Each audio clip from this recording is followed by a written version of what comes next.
Okay, well, good afternoon, everyone, and thank you for putting this conference together, Sarah, and for including isometrics in it. And thank you, Liv, for covering about 50% of the content of my presentation, which is great, because I think that gives us an indication of the fact that some of the themes that we're covering are really important, and we need to emphasize them from different point of view. I'm going to be talking to you about ESG from boardroom to operations. We work with clients to help them put together management systems for risks, particularly around ESG. So we're not consultants, but we see how our clients are addressing the ESG challenge and try to remain sustainable. So when we think of ESG for mining, there really is an association with sustainability, right? And I'm going to talk about, have I moved the slide? Not yet, but it might be catching up with you. So if you want to keep going, I'll let you know if it changes. Okay. So I wanted to talk about sustainable mining and the fact that sustainable mining really is about the ability of the industry to navigate through a landscape of interconnected risks and opportunities while they create long-term sustainable value for the stakeholders. And that is really managing a number of the ESG aspects. Are you able to see the presentation?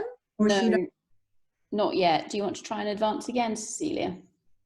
I'm going to try and do that. I'm not quite sure why not.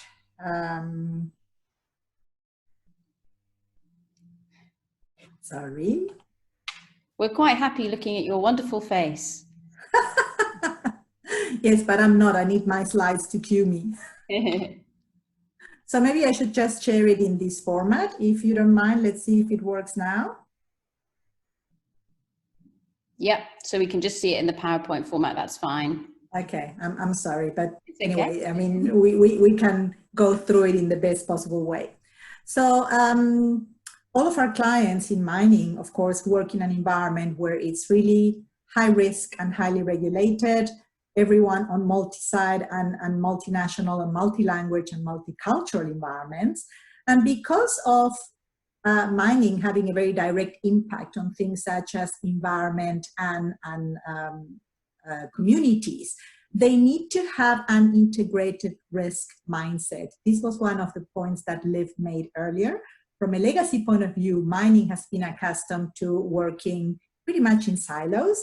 And I think that also has traveled to the way that risks are being managed. So I think that this has been affected, the move to integrated thinking and integrated risk has been affected by three major shifts in the corporate world in the 21st century. And these have affected not only mining, but every other industry. So the first shift is the one from silo to integrated. Again, to Liv's point, silo thinking, silo operation, a silo way of sharing information. Companies have retained this legacy operation of not being able to share information across their functions, but also across the value chain with other collaborators. So that's a major shift. The next shift is one from a financial capital market system to an inclusive capital market system. And this goes to the fact that up to the 20th century, companies were really being measured in terms of their performance by financials. You look at the financial statements and you're either making a profit or and you're all good. The problem with that is that just giving a measure of financial is akin to driving a car by looking at your rear view mirror. You can see what happened in the past, but you can't see what's coming at you, and you can't steer the car to look at the new risks and the new opportunities. And that is why looking at a variety of other capitals to understand what's happening in the environment that you're facing is really, truly important. And the other shift has been one from shareholder primacy to stakeholder inclusiveness. The one story that I always use to illustrate this point is that when the Ford company 100 years ago made super profits, Henry Ford wanted to increase the wages of the workers who had created the value. The Dodge brothers were the shareholders of the company, and they took Ford to court to make him declare the profits as shareholder dividends. The worst part is that they won. So can you imagine floating the idea in this day and age of the benefits only being given to one set of stakeholders? That doesn't exist anymore. And essentially what that points to is a recognition that value extends beyond financial capital for all companies, not just mining. You may be familiar with this model. This is the octopus model of integrated reporting, which shows that all companies operate in ecosystems and they serve themselves with a variety of capitals, and in their production of outputs, those outputs have outcomes which are long-term consequences that have an impact on those same capitals that they use. Now, the mission of a company is not only to accrue and ameliorate one of those capitals, but to have a balanced approach.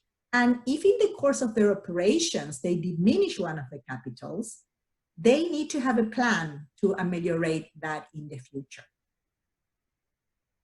This is very well recognized by investors recently. So you get Goldman Sachs that has come out with a very bold statement saying that if you ignore sustainability, you are going to be worthless. And that is also because there's been a change in the perception and the valuation of value. If you look at all companies and all indices, this is just a depiction of the Standard & Poor's 500 market valuation. Over the past 40 years, you can see that value has flipped on its head. From market valuations of tangible assets being important to the valuation of intangible assets being more important. These intangible assets are things such as patents, know-how, intellectual capital, the ability to penetrate other geographies, brand, reputation, and of course, sustainability.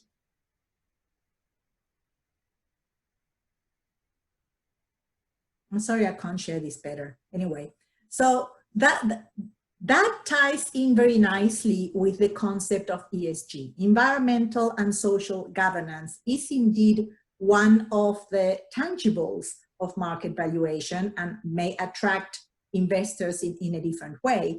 But also, what are the mega trends that have been driving ESG? And Liv mentioned some of those. Climate change being recognized as a top risk by the World Economic Forum, and that talks to the scarcity of resources, the fact that we are consuming resources at a faster rate than we can generate them. Increased social accountability, I just need to say one name there, Greta Thunberg, we all know about it. But in addition, is the expectations that a new set of stakeholders and workforce bring to the market. 2016 marked the year in which millennials became the dominant workforce. And the set of expectations, like Liv pointed out, is quite different. They want to work for companies with meaning, companies that are sustainable, and the industry needs to be and remain relevant to attract that kind of talent. Investor pressure, quite important as well. And we'll see a little bit more about that. And the speed of technology adoption, again, what Liv mentioned was quite important. In terms of investor pressure, poor ESG affects investment decisions. People are not going to invest in your company if you have a poor track record of governance. So it's quite important to define your strategy and manage ESG to create value, both from an internal point of view and an external point of view. Internally, it is very important to communicate, create education and awareness, and externally as well to remain attractive, but also to respond to the needs of the various stakeholders. So 3 things that we've seen our companies work with us do really well. Understand the difference between strategy and compliance when it comes to ESG, choose the right framework for their KPIs, and do what they need to do to embed ESG as an operational and corporate discipline. I've seen some of her previous presentations. You had a lady talking on governance before, and she pointed out, she made this point very well. ESG needs to be embedded in strategy. It cannot be a mindless tick box exercise. If we do that, we lose the entire value. We all know that what gets measured gets managed, so it's really important to choose the right operational and strategic KPIs and have the right information to be able to make decisions. This requires visibility, integrated visibility, intelligence, and insights, and we are providing those tools to those clients.